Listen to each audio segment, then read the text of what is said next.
हरे कृष्णा।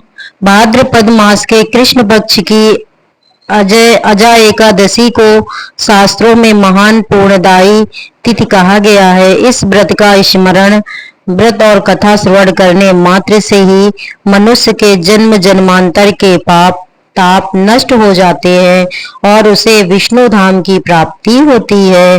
पद्म पुराण में इस व्रत का विशेष महत्व बताया गया है।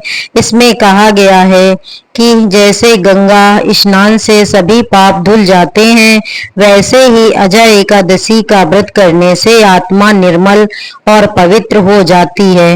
इस तिथि को उपवास, हरि स्मरण, भजन और कथा श्रवण करने से जीवन में सुख समृद्धि, धर्म और मोक्ष का द्वार खुलता है। प्रिय श्रोताओं, आज हम आपको इसी पावन अजय एकादशी की दिव्य कथा सुनाने जा रहे हैं, जिसका श्रवण करने से न केवल पुण्य की प्राप्ति होती है, बल्कि भगवान विष्णु की कृपा से हर दुख और संकट का भी नाश होता है। और आप सभी को अजय एकादशी की हार्दिक शुभकामनाएं। अजय एकादशी की कथा। श्री कृष्ण ने धर्मराज युधिष्ठिर को बताया था। एक बार धर्मराज युधिष्ठिर कहने लगे कि हे भगवान, हे पुंडरीकाक्ष, मैंने श्रावण शुक्ल एकादशी अर्थात पुत्रदा एकादशी का सविस्तार वर्णन आपके श्री मुख से सुना। अब आप कृपा करके मुझे भाद्रपद मास के कृष्ण पक्ष की एकादशी के विषय में भी बतलाइए।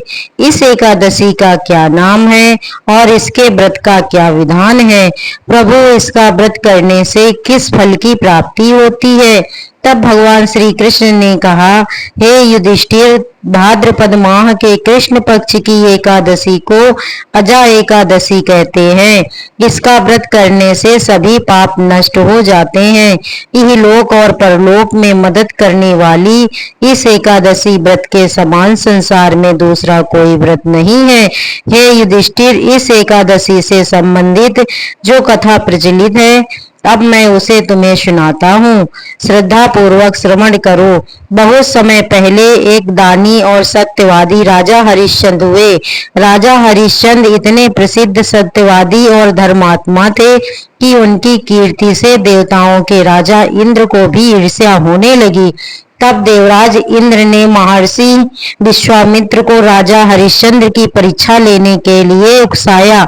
इंद्र के कहने से महर्षि विश्वामित्र जी ने राजा हरिश्चंद्र को योग बल से ऐसा स्वप्न दिखाया कि राजा स्वप्न में ऋषि को सब राज्यदान कर रहे हैं।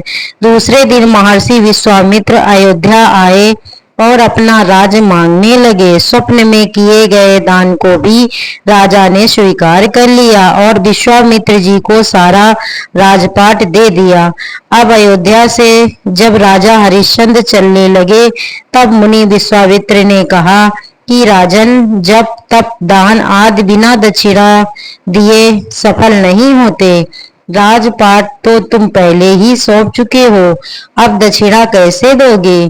तब महाराज हरिश्चंद्र ने महर्षि विश्वामित्र से दक्षिणा लेने के लिए एक माह का समय लिया और वे काशी आ गए। काशी में आकर उन्होंने पहले अपनी पत्नी रानी सव्या को एक ब्राह्मण के हाथ बेच दिया। राजकुमार रोहितास छोटा बालक था। प्रार्थना करने पर ब्राह्मण ने उसे अपनी माता के साथ रहने की आज्ञा दे दी और स्वयं अपने आप को राजा हरिश्चंद्र ने एक चंडाल के हाथों बेच दिया। इस प्रकार राजा हरिश्चंद्र ने ऋषि विश्वामित्र को 1000 मोहरे दक्षिणा में दे दी। अब महारानी सव्या ब्राह्मण के घर में दासी का काम करने लगी। चंडाल के सेवक होकर राजा हरिश्चंद्र शमशान घाट की चौकीदारी करने लगे। राजा हरिश्चंद्र शमशान में मृतकों के परिजनों से दाह संस्कार के बदले कर वसूली लेने का काम करते थे। कई बार उनके सामने धर्म संकट की स्थिति भी बनी, लेकिन वे सत्य और कर्तव्य के मार्ग से बिल्कुल भी विचलित नहीं हुए। फिर एक दिन शमशान भूमि की तरफ गौतम ऋषि आ गए। राजा ऋषि को प्रणाम किया। गौतम ऋषि ने कहा कि राजन, किसी पूर्व जन्म के पाप के कारण आपकी यह दशा हुई है। यदि तुम भाद्रपद कृष्ण पक्ष की एकादशी का व्रत करो और अजा एकादशी व्रत की कथा सुनो तो तुम्हारा इस स्थिति से उद्धार हो जाएगा। राजा ऋषि की बात मानी और अजा एकादशी का व्रत करने लगे। एक दिन राजकुमार और ब्राह्मण की पूजा के लिए फूल चुन रहा था कि उसे एक सांप ने डस लिया। सांप का विष झटपट राजकुमार के शरीर में फैल गया और राजकुमार रोहितास धरती पर गिर पड़ा।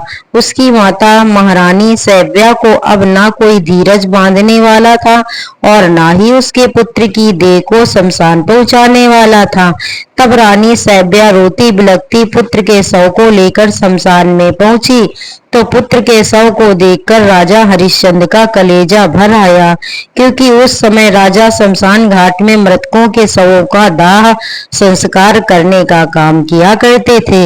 इसीलिए अपनी पत्नी से अपने पुत्र की मृत्यु का सारा वृत्तांत सुनकर राजा हरिश्चंद्र ने कहा कि ये रानी, इस समय मैं अपने कर्तव्य में बंधा हूँ। जो भी यहाँ दाह संस्कार के लिए आता है उसे कर के रूप में कुछ न कुछ देना ही पड़ता है। अब रानी के पास तो देने के लिए कुछ भी नहीं था। राजा हरिश्चंद्र को बड़ा दुख हुआ, किंतु वे अपने धर्म पर स्थिर बने रहे। दोनों की इस दुख की घड़ी में भगवान को याद कर रहे थे। जब राजा हरिश्चंद्र ने अपनी पत्नी को दाह संस्कार नहीं करने दिया, तब राजा ने अपनी आधी साड़ी चीरकर राजा हरिश्चंद्र को कर के रूप में दे दी। भगवान भी यह सब कुछ देख रहे थे। तब राजा हरिश्चंद्र की कर्तव्य परायणता को देखकर वहां भगवान नारायण, देवराजेंद्र, धर्मराज आदि देवता और महर्षि विश्वामित्र प्रकट हो गए। उन्होंने उनके मृत्यु पुत्र को फिर से जीवित कर दिया और राजा हरिश्चंद्र को उनका खोया हुआ राजपाट भी वापस लौटा दिया। तो इस प्रकार अजा एकादशी व्रत के पूर्ण प्रभाव से राजा हरिश्चंद्र के समस्त दुखों का निवारण हो गया। सत्य के प्रभाव से राजा हरिश्चंद्र महारानी सैव्या के साथ भगवान के धाम में चले गए। महर्षि विश्वामित्र ने राजकुमार रोहितास को अयोध्या का राजा बना दिया। भगवान श्री कृष्ण कहते हैं, हे राजन, यह सब अजा एकादशी के प्रभाव से ही हुआ।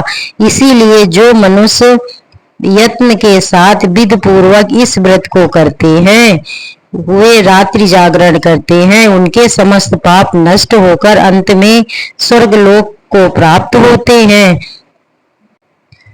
प्रिय भक्तों, आपने अभी अजा एकादशी की पावन कथा का श्रवण किया। जिस प्रकार इस व्रत के प्रभाव से राजा हरिश्चंद्र ने अपना खोया हुआ राज्य, पत्नी और पुत्र पुनः प्राप्त किया और उसके सारे दुख दूर हुए, उसी प्रकार जो भी भक्त श्रद्धा और नियम पूर्वक इस व्रत का पालन करता है, उसके जीवन से पाप, संकट और दुख दूर हो जाते हैं। सुख, समृद्धि और मोक्ष का मार्ग प्रशस्त होता है। शास्त्रों में कहा गया है, अजा एकादशी का व्रत करने से मनुष्य को गंगा स्नान, दान और यज्ञ के समान फल मिलता है। इसीलिए प्रत्येक साधक को इस दिन भगवान विष्णु का ध्यान, उपवास और कथा श्रवण अवश्य करना चाहिए।